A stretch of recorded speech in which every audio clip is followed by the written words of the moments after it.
네, 우리가 지난 시간으로 아브람 생애에 대한 강해는 마쳤습니다.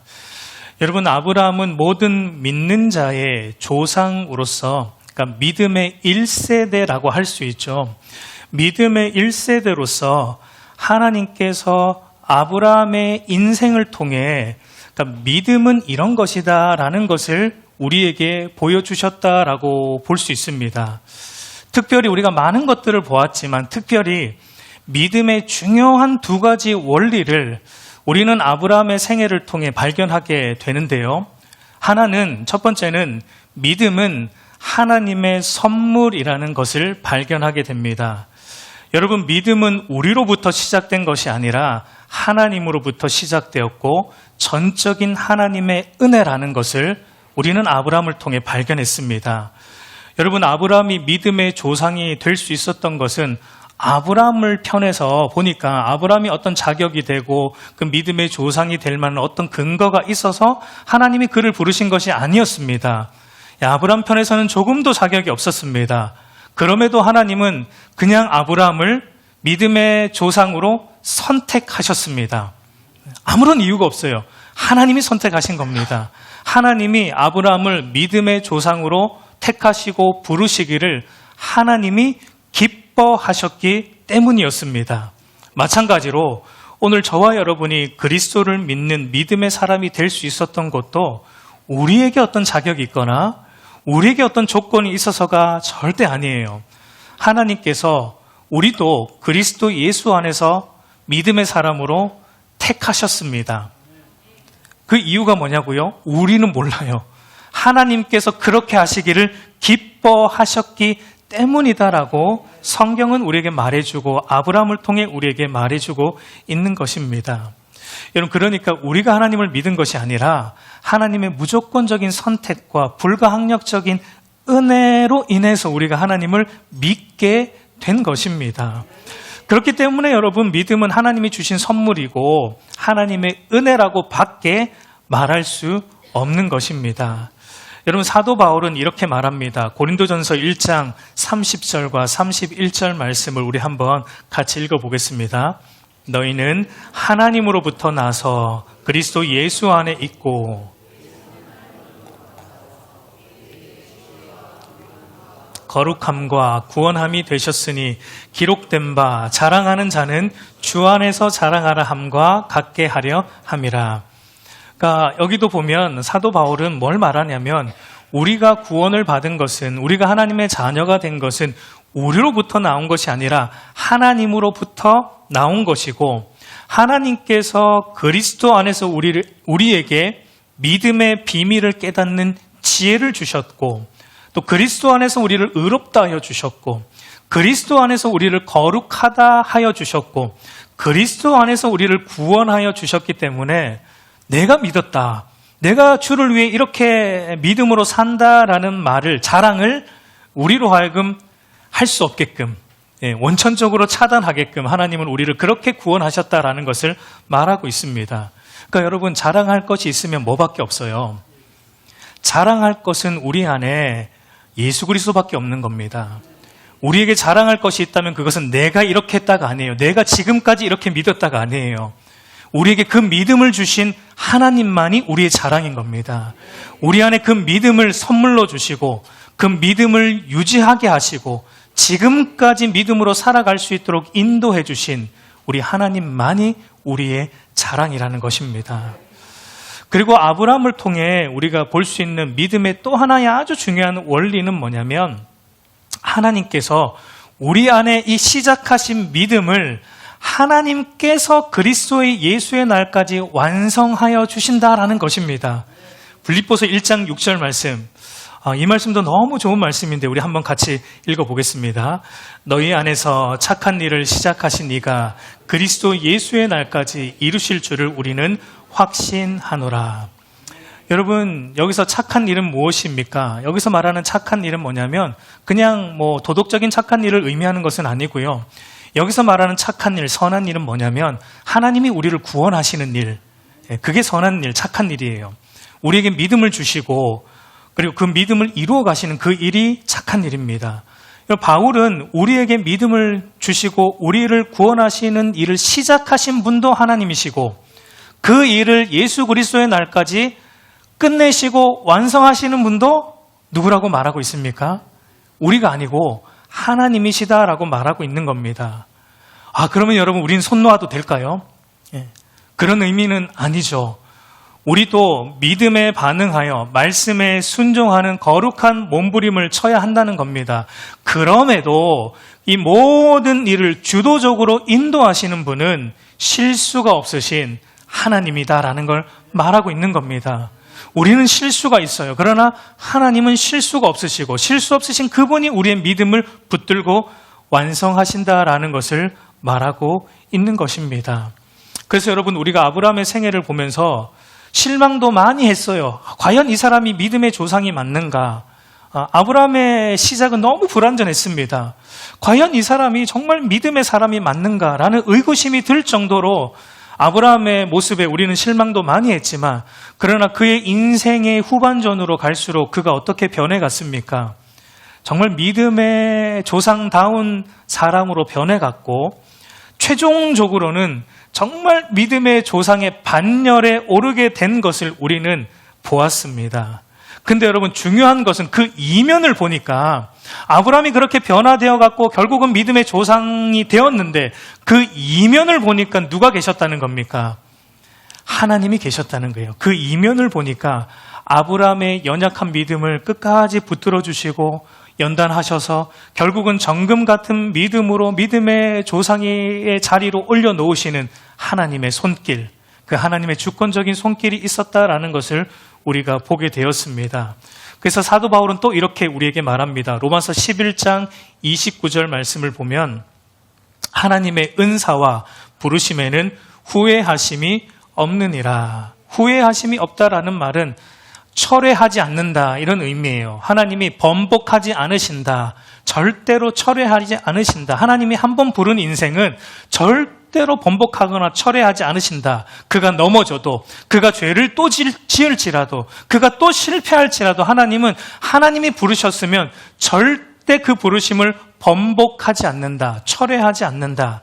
왜냐하면 하나님이 끝까지 인도하시기 때문에 실수 없으신 하나님이 끝까지 그의 믿음을 붙드실 것이고 완성하실 것이기 때문입니다. 여러분 그래서 제가 누누이 말씀드리지만 우리의 소망은 여기에 있는 거예요. 우리의 소망은 내가 조금 잘할 때 그때 소망이 있는 게 아니고요. 우리의 소망은 변함없으심으로 우리를 붙드시는 하나님에게 우리의 모든 소망이 있는 것입니다. 그러니까 여러분 우리 눈으로 우리의 모습을 보고 또 옆에 있는 사람들의 모습을 볼 때 우리는 실망하게 돼요.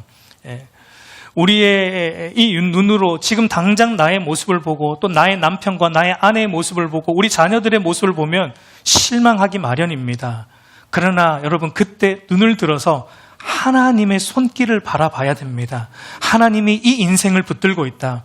하나님이 나를 붙들고 있고 아브라함을 붙드셨듯이 하나님이 나도 붙들고 계시고 우리 자녀도 붙들고 계시고 우리 남편도 붙들고 계시고 우리 아내도 붙들고 계시다. 만들어가고 있는 과정 속에 있다. 공사 중에 있다. 여러분 아직 미완성이에요. 우리는 하나님이 공사하고 계시다라는 걸 바라보면서 완성해 가실 그분을 바라보며 우리는 또 소망을 가질 수 있는 것입니다. 그러므로 여러분 오늘도 우리가 그래서 해야 되는 건 뭐냐면 또 넘어질지라도 실수할지라도 또 일어나는 겁니다. 또 일어나서 하나님을 의지함으로 말씀대로 또 살아가는 것입니다. 믿음으로 또 살아가는 것입니다. 그러면 여러분 어느 순간이 되면 우리도 보게 됩니다. 우리의 삶 가운데 하나님이 맺혀내시는 믿음의 열매들을 반드시 여러분 보게 될 겁니다. 그 은혜가 저와 여러분에게 있기를 우리 주님의 이름으로 축복합니다. 이제 아브라함의 인생이 그의 죽음으로 끝이 나고 그의 아들 이삭에게 하나님의 모든 복, 아브라함에게 주신 그 모든 언약의 복이 그의 아들 이삭에게로 이어지고 있는 것을 우리가 보게 됩니다. 우리 11절 말씀을 보면 아브라함이 죽은 후에 하나님이 그의 아들 이삭에게 복을 주셨고 이삭은 부엘라헤로이 근처에 거주하였더라.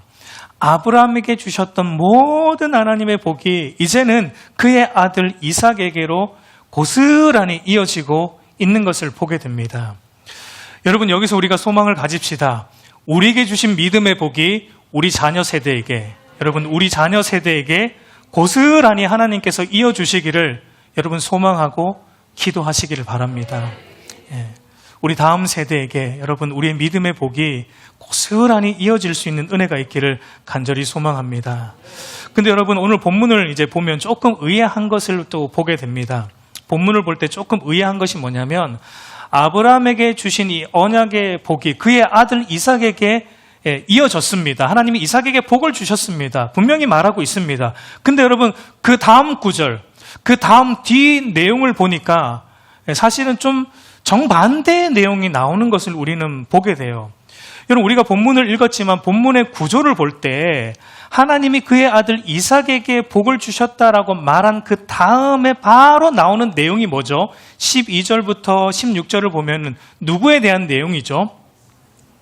이삭에 대한 내용이 아닙니다. 이삭에 대한 내용이 아니라 도리어 언약과는 상관없는, 하나님의 언약과는 상관없는 아들인 이스마엘에 대한 내용이 나오고, 근데 그 이스마엘에 대한 내용을 우리가 읽었듯이 보니까 이스마엘이 어떻게 되고 있냐면 번성하고 있습니다.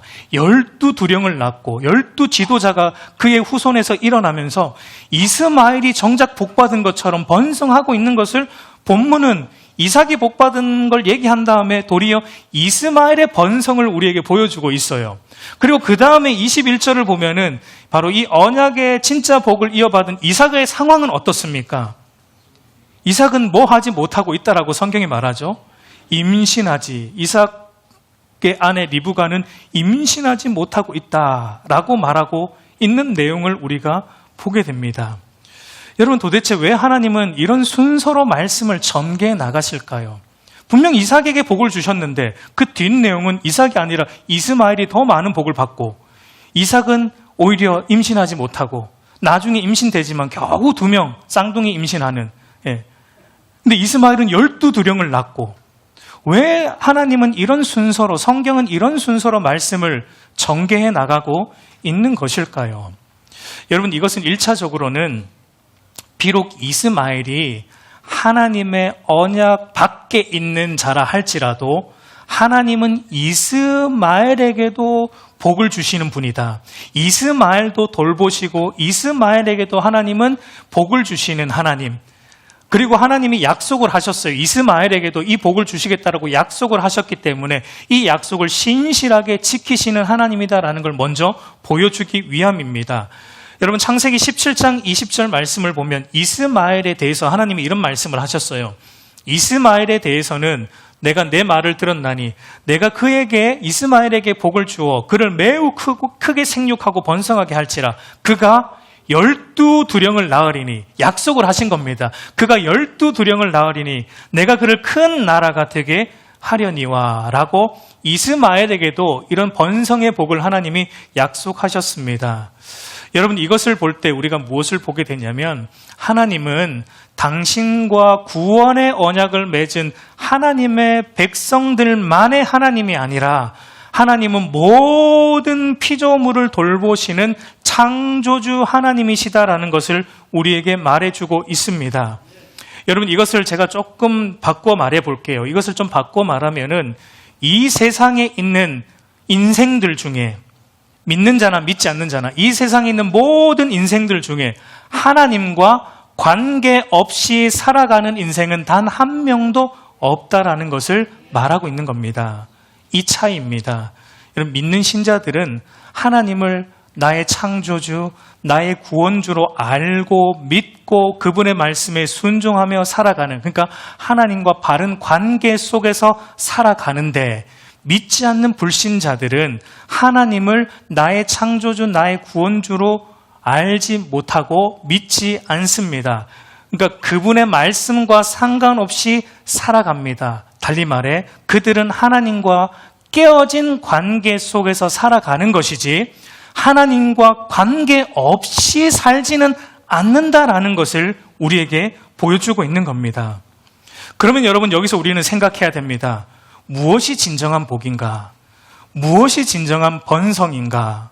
하나님과 깨어진 관계 속에서 두령을 이루는 12방백을 이루는 것이 과연 진정한 복과 번성인가? 아니면 비록 아직은 12방백을 12지파를 이루지 못했고 아직 자손의 번성 곧 성공, 눈에 보이는 성공을 이루지 못했을지라도 하나님과 바른 관계 속에서 살아가는 것이 진정한 복과 번성인가?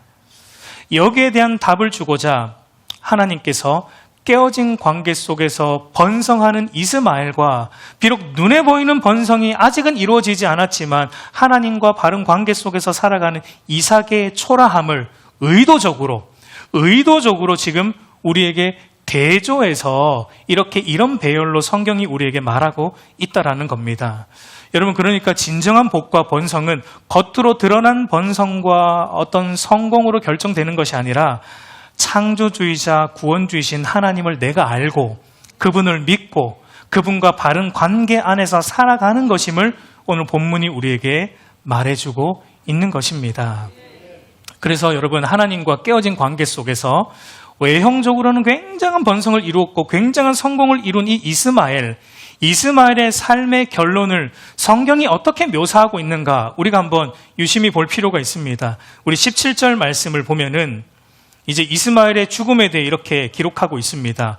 이스마엘은 향년이 137세에 기운이 다하여 죽어 자기 백성에게로 돌아갔고라고 이스마엘의 죽음에 대해 이렇게 기록하고 있습니다. 우리가 지난 시간에 보았던 아브람의 죽음과 비슷해요. 비슷한 묘사 같지만 자세히 보면은 큰 차이가 있다라는 것을 보게 됩니다. 여러분, 아브람의 죽음에 대한 묘사를 보면은 7절과 8절 말씀을 보면 아브람의 향년이 175세라 그의 나이가 높고 늙어서 기운이 다하여 죽어 자기 열조에게로 돌아가매. 여러분, 어떤 차이가 있습니까? 그러니까 나이가 높고 늙어서 기운이 다하여 죽었다라고 아브라함의 죽음은 말하면서 이스마엘의 죽음은 단순히 기운이 다하여 죽었다라고 이렇게 표현하고 있습니다. 아브라함의 나이가 높고 나이가 꽉 차서 기운이 다하여 죽었다라는 이 말이 지난 시간에도 말씀드렸지만 원문적인 의미가 뭐냐면 아브라함은 자기의 삶에 대해서 만족했다. 기뻐했다. 자기의 삶에 대해 조금도 후회와 미련이 없이 만족과 기쁨으로 죽었다라는 의미였습니다. 여러분, 누구나 다 죽음 앞에서는 조금이라도 자기의 삶을 돌아볼 때 후회가 남기 마련인데 왜 아브라함은 조금의 미련도 후회도 없이 만족과 기쁨으로 죽을 수 있었습니까? 왜냐하면 그의 인생을 누가 붙들고 있는 걸 알았기 때문입니까? 그의 모든 인생 여정을 실수 없으신 하나님의 섭리 안에 있다는 걸 아브라함은 알기 때문이에요. 자기 안에 믿음을 주신 하나님께서 그리스도 예수의 날까지 완성하신 것을 아브라함은 경험했고 하나님께서 자기의 전 인생을 합력하여 선을 이루신다라는 걸 아브라함은 믿고 경험했기 때문에 하나님의 부르심에 후회가 없듯이 하나님이 부르신 나의 인생도 후회 없이 만족하며 기쁨으로 눈을 감을 수 있었던 것이었습니다. 근데 여러분, 하나님과 바른 관계 안에 있지 않았던 이 이스마엘은 그 믿음이 없었다라는 것을 오늘 본문은 우리에게 말하고 있는 겁니다. 그는 단지 기운만 다하여 죽었을 뿐이에요. 외형적으로는 12방백을 이루는 남들이 다 부러워할 만한 성공과 번성을 이스마엘은 이루었습니다. 근데 그 이스마엘이 성공을 이룬 이스마엘이 이제 막상 죽을 때가 되어보니 그의 삶에 정작 중요한 게 빠져 있다는 걸 그가 비로소 깨달은 겁니다. 정작 진짜 중요한 것, 하나님과 그리스도에 대한 믿음이 그의 인생에는 없었다라는 것. 그래서 어떤 만족도 기쁨도 없다라는 것. 그저 잠시 있다 사라질 유한한 것들을 그렇게 붙잡기 위해 자신의 기운만 뺀 삶이었다라는 걸 이스마엘은 죽음 앞에서 마주하게 된 것입니다. 여러분, 죽음의 그림자 앞에서 그는 비로소 진리를 목도하게 된 거예요. 그 진리가 무엇입니까? 히브리서 9장 27절 말씀을 보면 한 번 죽는 것은 사람에게 정해진 것이요 그 후에는 심판이 있으리니. 요한복음 3장 17절 18절도 보면 하나님이 그 아들을 세상에 보내신 것은 세상을 심판하려 하심이 아니요 그로 말미암아 세상이 구원을 받게 하려 하심이라. 그를 믿는 자는 심판을 받지 아니하는 것이요 믿지 아니하는 자는 하나님의 독생자의 이름을 믿지 아니하므로 벌써 심판을 받은 것이니라. 여러분, 이스마엘은 죽음의 그림자 앞에서 피할 수 없는 믿음이 없음으로 말미암는 하나님의 심판을, 이미 자기 인생은 심판을 받은 인생이었다라는 걸, 그러니까 만족이 없어요. 기쁨이 없어요. 이미 자기가 살아온 모든 인생은 사실상 하나님의 심판 안에서 살아왔던 것이었고, 그리고 이제 그 최종적인 심판이 자기를 기다리고 있다라는 것, 이스마엘은 죽음의 그림자 앞에서 그걸 마주하게 됐고 깨닫게 됩니다. 후회합니다. 내가 왜 창조주이자 구원주이신 하나님을 외면했을까? 내가 왜 장차 오실 메시아를 외면했을까? 후회를 하지만 그때는 여러분 이미 늦은 거죠. 그때는 여러분 돌이킬 기회가 주어지지 않기 때문입니다. 그래서 여러분, 성경은 우리에게 이렇게 말하고 있는 거예요. 하나님과 바른 관계 안에 있지 않는 자들의 외형적인 성공과 번성을 조금도 부러워하지 마라. 그들은 장차 올 하나님의 진노를 더 높이 쌓고 있는 것뿐이다. 그 모든 것들을 잠시 있다가 사라질 것들이다. 너희가 참으로 부러워해야 할 것은 하나님과 바른 관계 안에 거하는 이삭이 물려받은 믿음의 복이다라고 오늘 본문은 우리에게 말하고 있는 겁니다. 그러면 여러분, 우리가 부러워해야 될 이삭이 받은 이 복이 무엇입니까? 우리 21절 전반부를 보면은 이삭이 그의 아내가 임신하지 못함으로 그를 위하여 여호와께 간구하매라고 말합니다. 여러분, 하나님의 언약의 복을 이어받은 이삭의 인생은 외형적으로 보면 그 시작부터 문제가 있습니다. 그 시작부터 뭔가 부족해요. 그의 아내 리브가가 임신을 하지 못하고 있는 것입니다. 여러분, 임신하지 못한다는 게 오늘 우리 시대와 의미가 다릅니다. 이 당시에 임신하지 못하는 건 절망이에요. 자녀를 낳지 못한다는 건 거의 죽음과 같은 것입니다. 아마 리브가도 이삭의 어머니 사라처럼 이 리브가도 불임 여성이었던 것 같아요. 예, 불임 여성이었던 것 같습니다. 여러분, 20절을 보면은 이삭이 리브가와 결혼할 때 나이가 40세였습니다. 그리고 26절을 보면 이삭이 리브가를 통해 이제 에서와 야곱을 낳을 때 나이가 60세였으니까, 그러니까 이삭이 리브가와 결혼한 이후에 몇 년 동안 임신이 되지 않은 거죠. 예, 거의 20년 동안 임신이 되지 않는 상황이 이삭의 삶 속에 지속되었습니다. 하나님이 분명 복을 주셨는데 그의 삶에 임신되지 않는 그 상황이 계속 20년 동안 지속된 겁니다. 여러분, 이삭은 그 20년 동안 두 가지를 보고 있습니다. 하나는 하나님께서 아브라함으로부터 자기에게로 주신 약속, 자손을 주시겠다. 그 자손을 통해 큰 민족을 이루어 주겠다라는 하나님의 약속의 말씀을 20년 동안 목도하고 있고, 그리고 다른 하나는 뭘 또 목도하고 있냐면 그 하나님의 약속과 반대되는, 그 약속은 있는데 그 약속이 이루어지지 않는 자기 현실, 자기 아내가 임신되지 않는 그 현실을 동시에 이삭은 20년 동안 목도하고 있는 것입니다. 여러분, 이삭이 이 20년 동안 분명히 약속은 하셨는데 그 약속이 이루어지지 않는 그 현실을 20년 동안 살아내면서 이삭은 무슨 생각을 했을까요? 이삭이 여러분 무슨 생각을 했을까요? 무슨 생각을 했을까요? 많은 생각을 했겠죠. 많은 생각을 했겠죠. 아버지 아브라함이 참지 못하고 하갈을 통해 이스마엘을 낳은 사건도 아마 생각을 했을 겁니다. 나는 아버지처럼은 안 해야지. 어쩌면 그런 다짐도 이삭이 했을지도 모르겠습니다. 그러나 그 어떤 것보다 이 생각을 안 할 수가 없었겠죠. 이삭은 자기가 어떻게 태어났는지 그 생각을 하지 않을 수 없었을 것입니다. 자기가 태어난 걸 생각해 보면 아버지 아브라함의 나이 100세, 어머니 사라의 나이 90세, 즉 그들의 몸이 죽은 것 같은 상황 속에서, 도저히 임신이 불가능한 그 상황 속에서, 인간의 능력으로는 할 수 없는 상황 속에서 하나님의 능력이 아버지 아브라함과 어머니 사라를 감쌌을 때, 하나님의 전능하신 능력이 그들에게 임했을 때 자기가 잉태되었고 또 하나님의 능력으로 자기가 태어났다라는 자기의 기적적인 출생을 이삭은 생각하지 않을 수 없었을 것입니다.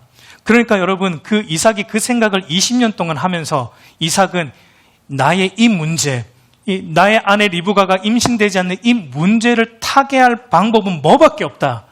뭐밖에 없다. 생명의 주관자이신 하나님께 나아가 하나님께 엎드려 기도하는 것밖에는 달리 방법이 없다라는 것을 이삭은 지금 깨닫고 있는 것입니다. 그래서 여러분, 이삭은 다른 거 하지 않아요. 아버지처럼 다른 방법을 찾지 않고 하나님 앞에 나아가서 리브가를 위해서 기도하는 것을 우리가 보게 됩니다. 여러분, 바로 이것이 우리가 부러워해야 될, 진실로 부러워해야 될 믿음의 복이에요. 이 이삭이 깨달은 것, 하나님이 인생의 답인 것을 알고 하나님을 찾을 수 있다라는 것, 하나님 안에 인생의 모든 난제의 답이 있다라는 것을 알고 하나님께 나아가서 하나님을 의지함으로 하나님께 매달려 기도할 수 있다라는 것이 진정한 복을 받은 그 복이라는 것을 말하고 있는 겁니다. 여러분, 누가 하나님께 나아가 기도할 수 있습니까? 하나님을 진실로 아는 자만이 할 수 있는 거예요. 하나님이 이 모든 것을 창조하신 창조주이며 창조하셨을 뿐만 아니라 이 모든 것을 다스리시고 통치하시고 주관하시는 주관자이시며 우리를 죄로부터 건져 구원하신 구원주이심을 진정으로 알고 믿는 이 믿음이 있는 자만이 하나님 앞에 나아갈 수 있는 겁니다. 그 믿음이 있는 자만이 내 생각을 내려놓을 수 있는 거예요. 내 방법을 내려놓고 하나님께 나아가서 바짝 엎드려서 하나님의 도우심을 간구할 수 있는 것입니다. 여러분, 그런 자가 바로 하나님과 바른 관계 안에 있는 믿음의 사람이에요. 자기 안에, 우리 안에 여러분 조금이라도 내 힘과 내 능력으로 살 수 있다는 생각이 여러분 조금이라도 있는 사람은 기도하지 않습니다. 기도하지 않습니다. 절대 하나님 앞에 기도하지 않습니다. 그리고 여러분, 기도하지 않는다라는 것은 내가 기도하지 않고도 잘 여러분 살고 있다. 혹시 여러분 내가 기도하지 않는데 잘 살고 있습니까?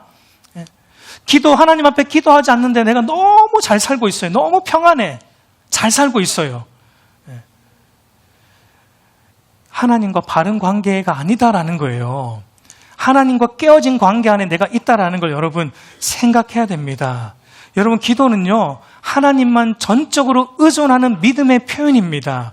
저는 단 한순간도 하나님의 은혜가 없이는, 하나님의 도우심이 없이는 살 수 없습니다라는 걸 진정으로 알고 믿는 자만이 하나님 앞에 엎드릴 수 있습니다. 기도할 수 있는 거예요. 여러분, 오늘 저와 여러분이 이 아침에 눈을 떠서 이 자리에 나온 것, 여러분, 하나님의 은혜예요. 하나님의 도우심이 없으면 불가능한 겁니다. 여러분, 당연한 게 아니에요. 오늘 우리가 이렇게 살아가고 우리가 매일 살아가고 또 오늘 이렇게 예배할 수 있는 것은 하나님께서 저와 여러분에게 은혜를 주셨기 때문이지 당연한 걸로 여러분 여기면 절대로 안 됩니다. 저와 여러분의 힘으로 할 수 있었던 것이 아니란 말입니다. 우리는 여러분 마치 그 모든 것이 당연한 것처럼 우리에게 너무 익숙한 형태로 지금 다가와 있지만 여러분 기억하십시오. 그 어느 것 하나 당연한 것은 없습니다. 오늘 하나님께서 우리에게 값없이 주시는 이 은혜의 손길을 거두어 가시면 우리는 소망이 없습니다, 여러분. 우리는 소망이 없는 거예요. 여러분, 이건 불신자들에게도 마찬가지입니다. 여러분, 하나님을 부정하는 자들, 하나님을 믿지 않는 자들, 심지어 하나님을 모독하고 하나님을 강하게 대적하는 자들에게도 하나님은 은혜를 베푸십니다. 왜? 하나님이 창조하셨기 때문에, 하나님의 피조물이기 때문에. 하나님을 욕하는 자들에게도, 하나님을 대적하는 자들에게도 하나님은 은혜를 주십니다. 어떤 은혜요? 동일한 해를 비추어 주시고 비를 내려주시고 숨 쉴 수 있는 공기를 주시고 이 모든 것을 누리며 살아갈 수 있는 삶의 여건을 하나님은 불신자들에게도 다 은혜를 내려주고 있는 것입니다. 불신자들은 그걸 몰라서 그렇지 불신자들도 하나님의 은혜 때문에 살고 있는 겁니다. 근데 여러분, 하나님의 은혜를 거두어 가신다. 하나님의 해를 거두어 가신다. 하나님의 공기를 거두어 가신다. 오늘 저와 여러분의 호흡을 거두어 가신다. 소망이 없는 겁니다. 소망이 없는 거예요. 여러분, 하나님의 은혜만이 우리의 소망인 겁니다. 여러분, 하나님은 이거 가르쳐 주시고자 20년 동안 언약의 복을 주셨는데 이삭에게 이것 가르쳐 주시고자 20년이라는 긴 시간 동안 하나님은 자손을 주시지 않은 겁니다. 이것 가르쳐 주시고자 이삭아, 너에게 당연한 것은 아무것도 없다. 너에게 아버지의 믿음의 복이 온 거 너가 모태신앙이 때문에 온 게 아니다. 당연한 거 아니다. 그거 당연한 거 아니다. 하나님의 은혜로 너에게 믿음의 복이 주어진 거지 당연한 거라고 여겨서는 안 된다. 하나님의 은혜와 도우심이 없으면 너는 단 한순간도 살 수 없는 하나님 의존적 존재여야만 한다라고, 그것을 알고 하나님을 의존함으로 하나님 앞에 엎드려야 된다. 그게 진짜 복이야. 그게 진짜 번성이야 라고 이삭에게 하나님은 그거 가르쳐 주시고자 20년의 공백 기간을 두신 겁니다. 근데 여러분, 이삭은 그렇게 했어요. 하나님 앞에 나아가 엎드렸습니다. 여러분, 저와 여러분이 예수를 믿어 성도가 된 것은 우리가 경험할 수 있는 기적 중에 가장 큰 기적이고 우리가 받은 복 중에 가장 큰 복인 것을 여러분 잊지 않기를 바랍니다. 그러므로 저와 여러분의 삶 속에 성도가 되어 하나님을 안다는 이 사실에 대한 깊은 감격이 약해져 가는 것을 여러분 용납하지 마세요. 이 감격이 사라져 가는 것에 대해서 여러분 당연하게 여기지 말고 절대 용납해서는 안 됩니다. 예수를 믿어 성도가 된 것이 어느 순간에 우리 안에 감격이 되지 않는다. 어느 순간 우리 안에 설렘으로 오지 않는다. 가슴을 쳐야 돼요. 부르짖어야 돼요. 그 감격과 기쁨을 회복해 달라고요. 그 첫사랑을 내 안에 회복해 달라고 여러분, 우리는 하나님 앞에 기도해야 되는 것입니다. 그리고 여러분, 이삭의 이 기도를 통해 우리가 또 하나 배워야 하는 것은, 여러분, 하나님 앞에 기도한다라는 것은 우리가 먼저는 하나님만을 전적으로 의존하는 것인데, 그러나 기도할 때 우리가 어떻게 기도해야 되는가? 막무가내로 해서는 안 되고 말씀을 가지고 기도해야 된다라는 것을 배우게 돼요. 여러분, 이삭이 하나님 앞에 기도합니다. 근데 무엇을 가지고 기도합니까? 21절을 보면 리브가를 위하여 기도했다라고 말하고 있습니다. 여러분, 리브가가 임신되지 않는, 못하는 것을 위해 이삭은 나아가 기도했습니다. 근데 이것은 단순히 이삭의 개인적 바람만은 아니에요. 자식 없는 서러움을 가지고 기도하는 이삭의 개인적인 바람을 넘어서서 무슨 기도이죠? 하나님께서 약속하신 자손을 주시겠다라는, 그리고 이 자손을 통해 큰 민족을 이루셔서 하나님 나라를 이루시겠다라는, 그리고 이 자손을 통해 궁극적으로 메시아 예수 그리스도를 보내어 주시겠다는 그 말씀이 하나님 언제 이루어 주실 겁니까? 이 말씀이 이루어지기를 원하는 기도를 이삭은 하고 있는 것입니다. 여러분, 이것을 통해 우리가 배워야 하는 것은 기도는 말씀 안에서 해야 된다는 겁니다. 그러니까 우리가 하나님의 말씀과 전혀 상관없이 그저 우리의 물질의 필요, 우리의 필요만을 위해 구하는 것, 이 바른 기도는 아니라는 거예요. 그것이 학업의 문제이든 직장의 문제이든 물질의 문제이든 자녀의 문제이든, 그러니까 말씀과 전혀 상관없이 무작정 그냥 나의 필요만을 위해 구하는 것은 사실 성경적으로 바른 기도는 아니다라는 것을 볼 수 있습니다. 여러분, 우리가 어떤 문제를 가지고 기도할 수 있어요. 돈을 위해 기도할 수 있고요. 자녀를 위해 기도할 수 있고요. 어떤 문제를 가지고 우리가 기도할 수 있습니다. 그러나 말씀 안에서 기도하셔야 됩니다. 어떻게 해요? 하나님의 말씀이 이러하기 때문에 하나님, 이 물질이 나에게 필요합니다. 내가 더 믿음으로 잘 살아가기 위해 하나님은 이것이 나에게 필요합니다. 내가 하나님 말씀대로 순종하기 위해 하나님 나에게 이것이 필요합니다. 이 물질이 필요하고, 이 말씀이 내 삶에 이루어지기 위해 하나님 이 직장이 필요하고, 말씀이 내 삶에 이루어지기 위해 하나님 이러이러한 것들이 내 삶에 필요합니다 라는 것으로 우리는 우리의 기도 제목을 말씀 안에서 기도해야 되는 것입니다. 그래서 여러분, 호세아 선지자는 이렇게 말하고 있어요. 호세아 14장 2절 말씀 한번 같이 읽겠습니다. 너는 말씀을 가지고 여호와께로 돌아와서 아뢰기를, 우리가 숫송아지를 대신하여 입술의 열매를 주께 드리리이다.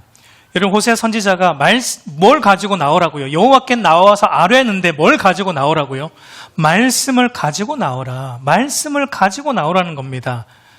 그냥 나오지 말고 하나님이 너에게 주신 그 약속의 말씀, 성경 말씀을 가지고 하나님 앞에 나와서 말씀의 근거에서 하나님께 아뢰라. 말씀의 근거에서 하나님께 아뢰라라고 우리에게 말하고 있어요. 왜냐하면 여러분, 말씀을 가지고 나와서 기도하는 성도의 기도를 하나님은 반드시 듣습니다.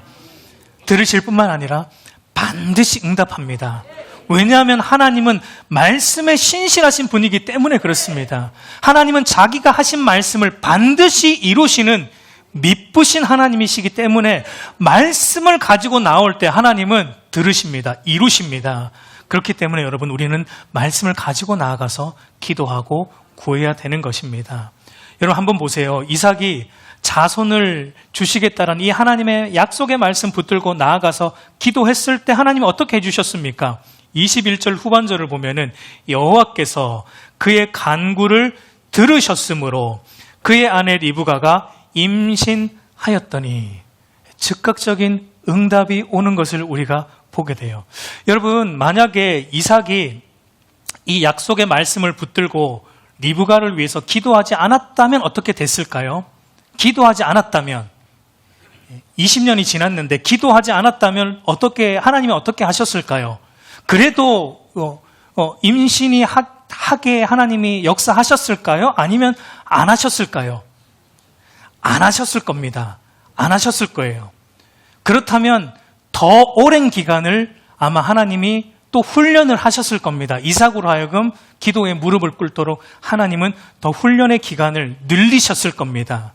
왜냐하면 여러분, 오늘 본문을 보면 여호와께서 이삭의 그의 간구를 들으셨으므로 임신하셨다라고 이렇게 성경이 말하고 있기 때문에 이삭이 기도 안 했으면 하나님은 더 오랜 기간 이삭의 믿음을 훈련했을 것이다라는 것을 우리가 알게 됩니다.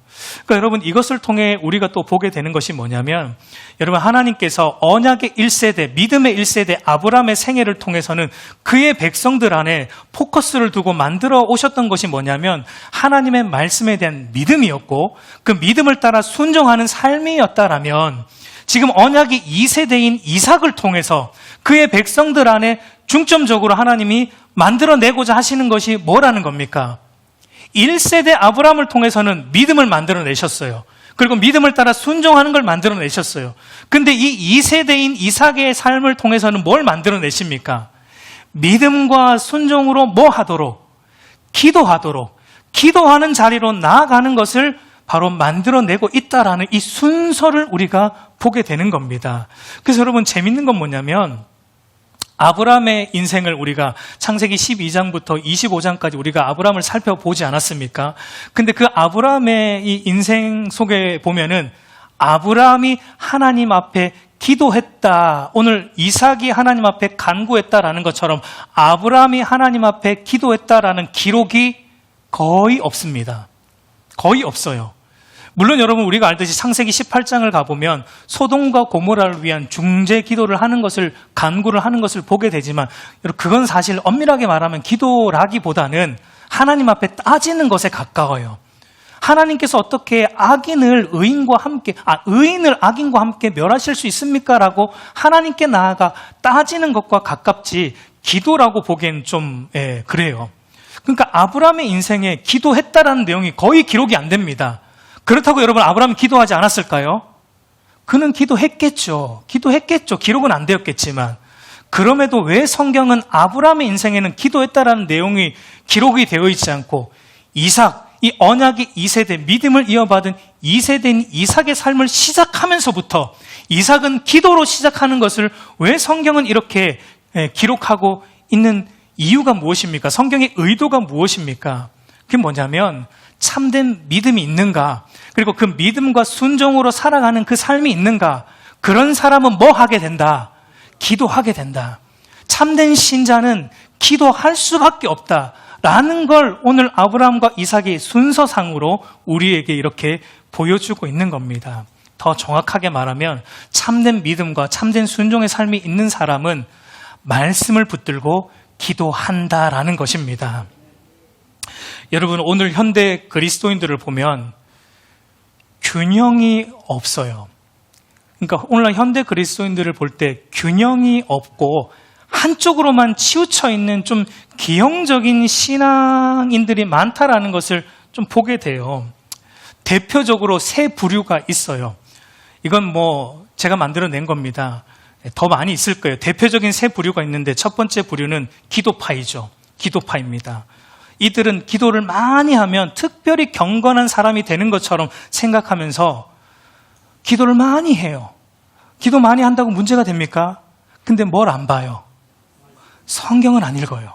말씀에는 관심이 없어요. 기도만 합니다. 말씀은 조금도 보지 않으면서 기도만 하는 사람들이 있습니다. 이 균형이 없는 거죠. 기형의 신앙인들입니다. 여기 기도파에서 파생되는 사람들이 신비파입니다. 신비주의파.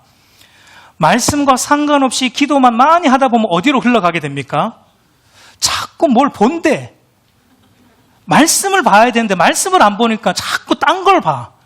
말씀 없이 기도하니까 자꾸 뭘 본대요. 환상이 자꾸 보인대요. 궁금합니다. 뭐가 보이는지 그렇게. 그러니까 말씀을 봐야 되는데 말씀을 안 보니까 자꾸 이상한 게 보입니다. 이상한 게 자꾸 보여요. 신비한 게 보입니다. 그 환상을 합니다. 입신을 해요, 막. 자기 통제가 안 돼. 자기 통제가 안 되는, 막 몸부림을 막 부르르 떨면서 하는 기형적인 신앙의 형태로 흘러갑니다.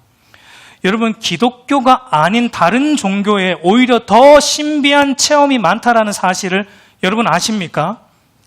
당연하죠. 왜 기독교에 외에 이방 다른 종교에 더 신비한 역사들이 더 많이 일어납니까? 말씀이 없으니까. 말씀을 안 보니까. 말씀이 없으니까 자꾸 다른 데로 흘러가는 겁니다. 말씀을 벗어나게 되면 여러분 질서가 없어져요. 왜 막 입신을 하고 불을 떱니까? 자기 통제가 안 되기 때문에. 여러분, 성경은, 말씀은, 하나님은 질서 있는 하나님이세요. 여러분, 하나님이 창조하실 때 얼마나 질서 있게 창조하셨어요. 공간을 먼저 만드시고 그 안에 내용물을 채우셨습니다. 하나님이 얼마나 질서 있게 창조하셨는지 몰라요. 흔히 구원을 재창조라고 말하죠. 우리 구원받은 사람은 이전에는 무질서 속에 살았습니다. 죄 가운데. 그러나 우리가 구원받은 건 이제 우리 안에 질서가 잡힌 거예요. 말씀으로 질서가 잡힌 거예요. 그러니까 말씀으로 질서가 잡히면 우리 안에 자기 통제가 됩니다. 셀프 컨트롤이 된다고요. 자기 통제가 돼요. 근데 여러분, 말씀을 안 보면 자기 통제가 안 돼. 말씀이 딱 우리의 기준을 잡아주는데 말씀을 안 보니까 통제가 안 되고 자기 하고 싶은 대로 하는 겁니다. 그게 바로 기형적인 신앙의 모습이다라는 겁니다. 그리고 두 번째 부류는 뭐냐면 또 반대죠. 말씀파예요. 여러분, 이 사람들은 지식적으로 성경에 대해 많이 아는 것을 자기 만족으로 삼는 자들로 기도는 안 해요. 기도는 등한시하고 그저 말씀을 배우는 거 좋아하고 지식적으로 쌓아가는 것을 좋아하는, 그러니까 소위 말하는 머리만 이만큼 큰 기형의 신앙인들이죠. 여러분, 이들은 성경에 대해서 아는 거는 신학교 교수 저리 가라입니다. 툭 건들면 나옵니다. 아, 거기 성경 어디에 있는 말씀이야. 툭 건들면 나와요. 아, 그건 그런 뜻이지. 신학교 교수 저리 가라죠.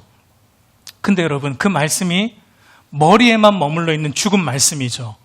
하나님의 거룩한 말씀이 가슴으로 내려와서 나의 죄인됨에 대해 애통하게 만들지 못하고 그 하나님 앞에 엎드려 기도하지 못하게 만들고 하나님이 나를 구원하시기 위해 그리스도 안에서 행하신 이 복음 앞에서 자기의 전 존재를 하나님께 드려 순종하며 살아가지 않게 하는 죽은 말씀에 불과한 것입니다. 기형적인 신앙인 거예요. 그리고 세 번째는 어떤 파가 있냐면 행동파 그리스도인들이 있습니다. 이들은 여러분, 말씀도 별로 안 좋아하고 기도도 별로 안 좋아해요. 뭐는 좋아해요? 교회에서 활동적인 거 하는 거는 적극적으로 참여하는 자들이 있습니다. 이들의 특징은 예배는 빠져도 교회에서 뭐 행사한다 그러면 안 빠져요. 교회에서 뭐 레크레이션 행사한다 그러면 절대 안 빠집니다. 예배는 빠져도 레크레이션 행사는 꼭 나와야 돼. 그걸 좋아하거든요. 그러니까 이들은 교회 나와서 사람들 만나는 걸 좋아하는 거예요. 하나님을 좋아한다기보다는 사람 좋아하는 거죠. 사람 만나서 교제하고 또 그렇게 뭔가 이렇게 즐기는 것 좋아하는 부류들. 이 역시 기형의 신앙입니다. 여러분, 말씀과 기도와 순종 함께 갈 때 그것이 참된 믿음의 사람인 거예요. 예수님의 삶이 그러했습니다. 여러분, 예수님은 성부 하나님의 말씀에 순종하여 하늘의 영광을 버리고 이 땅에 오셨어요. 육신의 몸을 입고. 그리고 예수님은 성부 하나님께서 말씀하라고 하신 것만 말씀하셨어요. 자기의 뜻을 말씀하지 않고, 예수님도 하나님이셨지만 그러나 자기의 뜻을 말씀하지 않고 성부 하나님이 내게 주신 말씀을 예수님은 하셨습니다. 그리고 기도도 어떻게 하셨어요? 내 원대로 마옵시고 아버지의 원대로 되기를 원합니다라고 아버지의 말씀을 가지고 아버지 뜻대로 이루어지기를 기도하셨고, 예수님은 하나님 앞에 철저히 순종하는 삶을 살아가셨어요. 예수님의 삶은 말씀과 기도와 순종, 이것이 완벽하게 균형을 이룬 믿음의 참된 교본이셨습니다. 여러분, 우리가 받아 누릴 수 있는 최고의 복은 그와 같은 거예요. 그와 같은 자리에 머물게 되는 것이 최고의 복입니다. 하나님과 그가 보내신 자 예수 그리스도를 알므로 참된 영생에 이르는 믿음이 우리 안에 주어졌다라는 것이 최고의 복이고 번성입니다. 여러분, 우리 안에 예수 그리스도로 말미암아 죄로 인해 막혔던, 하나님과의 막혔던 담이 헐어졌고 이제는 담대히 하나님 앞에 나아갈 수 있고, 그분의 말씀을 따라 사는 것이 내게 기쁨이 되었고, 그분의 말씀을 붙들고 기도할 수 있는 것이 내게 즐거움이 되었다라면, 여러분, 우리 안에 복이 온 겁니다. 우리 안에 번성이 온 거예요. 이미 온 겁니다. 이미 온 거예요. 왜냐하면 복의 근원이시고 생명의 근원이시고 모든 것의 근원이신 하나님을 떠나서는 우리의 삶은 아무 의미가 없기 때문입니다. 여러분, 예를 들어 한 가지 예를 들고 설교를 마치겠습니다. 예를 들어 여러분이 원하는 거 다 가졌다라고 생각을 해봅시다. 여러분이 원하는 대학 학위를 취득했고, 여러분이 원하는 직장을 들어갔고, 여러분이 원하는 사람과 결혼하여 행복한 가정을 이루었고, 여러분의 통장에 지금 평생 놀고 먹을 수 있을 만큼의 엄청난 돈이 생겼다라고 생각해 봅시다. 기분이 좋지 않습니까? 오늘 설교하는 가운데 제일 표정이 밝으신 것 같아요. 앞으로 여러분이 할 수 있는 건 마음대로 다 하고 살 수 있는 모든 여건이 다 갖추어졌다라고 여러분 생각해 봅시다. 여러분, 그런데 내일 여러분 갑자기 저기 윗동네에서 김정은 동지가 갑자기 미쳐가지고 윗동네에서 갑자기 밀고 내려온다면, 여러분 갑자기 막 핵미사일을 쏴대면서 우리 동네로 내려온다면 여러분이 이룬 모든 거 그거 어떻게 될까요? 상상이 안 됩니까? 여러분의 통장에 모아놓은 그 모든 돈 여러분 것 됩니까? 은행도 다 폐허가 될 것이고, 우리가 살아가는 이 삶의 터전이 핵미사일 몇 방으로 다 폐허가 될 겁니다. 그러면 여러분이 모아놓은 그 모든 것, 이룬 모든 것은 말짱 도루묵입니다. 아무 소용이 없습니다. 제가 무슨 말을 하고 싶은 거냐면, 세상의 주인이신 하나님과 화평의 관계, 평화의 관계가 이루어지지 않으면 세상의 주인, 돈의 주인, 만물의 주인, 생명의 주인, 모든 것의 주인이신 하나님과 우리가 전쟁하고 있다, 전쟁 속에 있다, 바른 관계가 아닌 전쟁의 관계에 있다라 그러면, 하나님과의 평화의 관계가 우리 안에 먼저 이루어지지 않으면 우리가 아무리 돈을 많이 가져도, 아무리 많은 성공을 이루어도, 모든 걸 다 이루어도 그거는 여러분 말짱 도루묵이에요. 말짱 도루묵이에요. 쓸모없는 것이 되는 겁니다. 그래서 야고보 사도가 이렇게 말합니다. 야고보서 1장 16절 17절을 보면, 내 사랑하는 형제들아 속지 말라. 온갖 좋은 은사와 온전한 선물이 다 위로부터 빛들의 아버지께로부터 내려오나니 그는 변함도 없으시고 회전하는 그림자도 없으시니라. 여러분, 야고보 사도가 속지 말라. 뭘 속지 말라? 하나님 없이 돈만 있어도 행복하다. 속지 말라. 하나님 없어도 모든 좋은 것이 내 안에 있으면 행복할 수 있고 잘 살 수 있다라는 세상의 가치와 사조에 너희는 속지 말아라. 세상은 그렇게 말하겠지만 속지 말아라. 하나님 없는 모든 것들은 다 거짓이다. 모든 좋은 것은 어디로부터? 위로 계신 빛들의 아버지께로, 하나님께로부터 오는 것이다. 속지 말아라. 하나님 없으면 말짱 도루묵이다. 하나님과 바른 관계 안에 있지 않으면 그 모든 것 다 허사다. 속지 마라. 이스마엘은 그렇게 살다가 자기 백성, 지옥에 있는 지옥 백성들에게 가지 않았느냐. 그거 부러워하지도 말고 속지도 말아라. 그러므로 여러분, 하나님이 복의 근원이심을 믿으시기 바랍니다. 하나님만이 모든 좋은 것의 근원이시기 때문에 무엇보다 우리에게 중요한 것은 하나님과 내가 바른 관계 안에 있는가 돌아보실 수 있기를 바랍니다. 내 안에 믿음의 복이 이어지고 있는가, 내 안에 이 믿음의 복이 주어졌는가, 우리가 돌아볼 수 있기를 바랍니다. 우리 사랑하는 성도 여러분, 아브라함에게 주신 이 믿음의 복이 그 아들 이삭에게 이어졌듯이 그 믿음의 복이 오늘 저와 여러분에게도 이어져야 하고 우리 자녀들에게도 이어져야 합니다. 그 믿음의 복을 이어받아 날마다 말씀 앞에 엎드리고 날마다 말씀 가지고 기도하고 날마다 말씀을 따라 순종하는 균형 있는 그리스도인들이 다 되기를 우리 주님의 이름으로 축복합니다.